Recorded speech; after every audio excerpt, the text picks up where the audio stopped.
Is it permissible to fast the 15th of Shabaan or spend the night in worship? There is no evidence in the Quran or in the authentic hadith of the Prophet ﷺ that the Prophet ﷺ, he specifically fasted the 15th of Shabaan or he specifically spent the night in worship.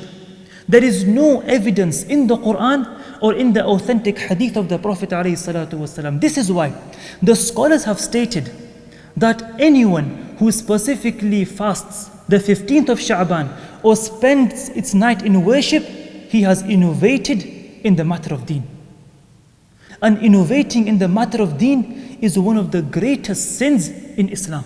قال صلى الله عليه وسلم من أحدث في أمرنا هذا ما ليس منه فهو رد. Whoever innovates in our religion, in our deen, something which is not part of it, it will be rad, it will be rejected. And this is because our deen is complete. And once our deen is complete, nothing new can be added and nothing can be taken out. So once our deen is complete, ask yourself, did the Prophet ﷺ ever fasted the month, the 15th of Shabaan? Did the Prophet ﷺ ever spent the 15th of night in worship? The ahadith of the Prophet ﷺ, they are preserved.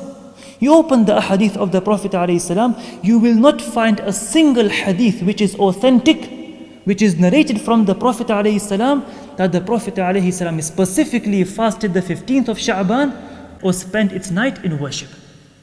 And this is because the a'mal and the ibadat, they are tawqifi, which means that it is not permissible for anyone to specifically do an act of worship on a specific day or on a specific date or on a specific time or at a specific place unless there is a dalil from the Quran or the authentic hadith of the Prophet ﷺ.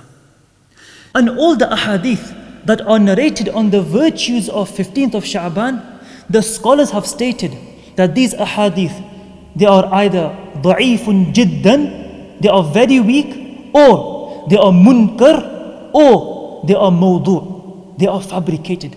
And most of them, they are fabricated. They are lies against the Prophet ﷺ. Do you know the meaning of hadith mawdu'? The problem is that most people, they don't know the meaning of hadith mawdu'. Hadith mawdu' is a hadith which means that there is a narrator in this chain, and this narrator has told lies against the Prophet ﷺ. So the hadith becomes mawdu'.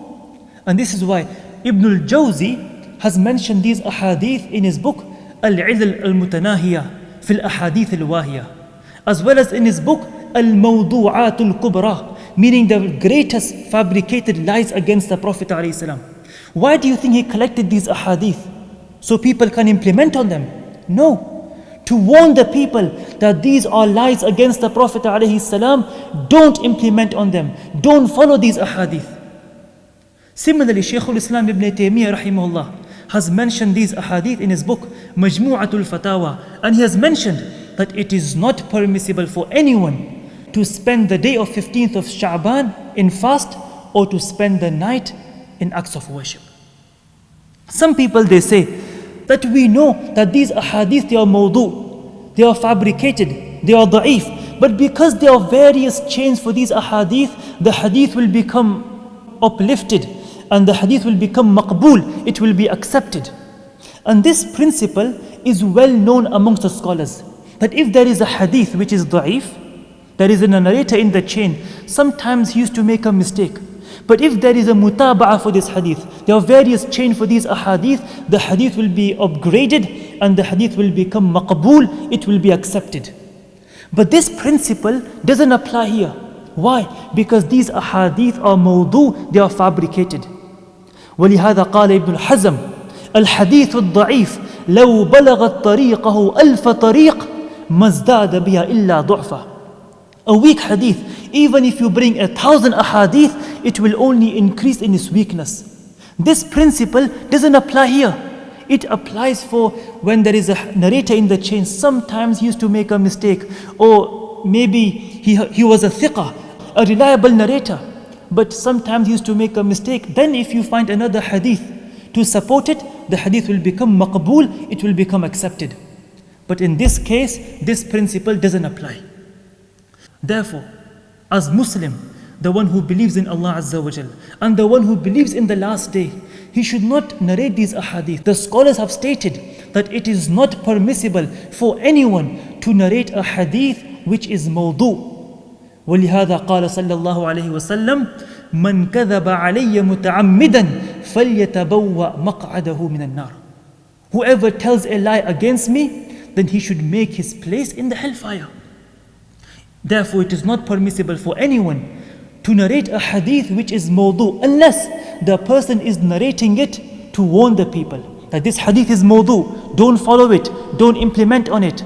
But to use the mawdu' hadith to encourage others to do good deeds, this is not an act of a Muslim, the one who believes in Allah Azza wa Jal and the one who believes in the last day. Therefore, as Muslims, we should not cross these boundaries and we should not innovate in the matter of this deen. We should do what the Prophet ﷺ he did, and we should do what Allah Azza wa Jal he is pleased with us doing. Allahumma inna nasaluka ilman nafi'a wa na'udhu bika min ilmin la yanfa' wa min qalbin la yakhsha' wa min aynin la tadma' wa min du'a'in la yusma'. ربنا ظلمنا أنفسنا وإن لم تغفر لنا وترحمنا لنكونن من الخاسرين. سبحان ربك رب العزة عما يصفون وسلام على المرسلين وآخر دعوانا أن الحمد لله رب العالمين.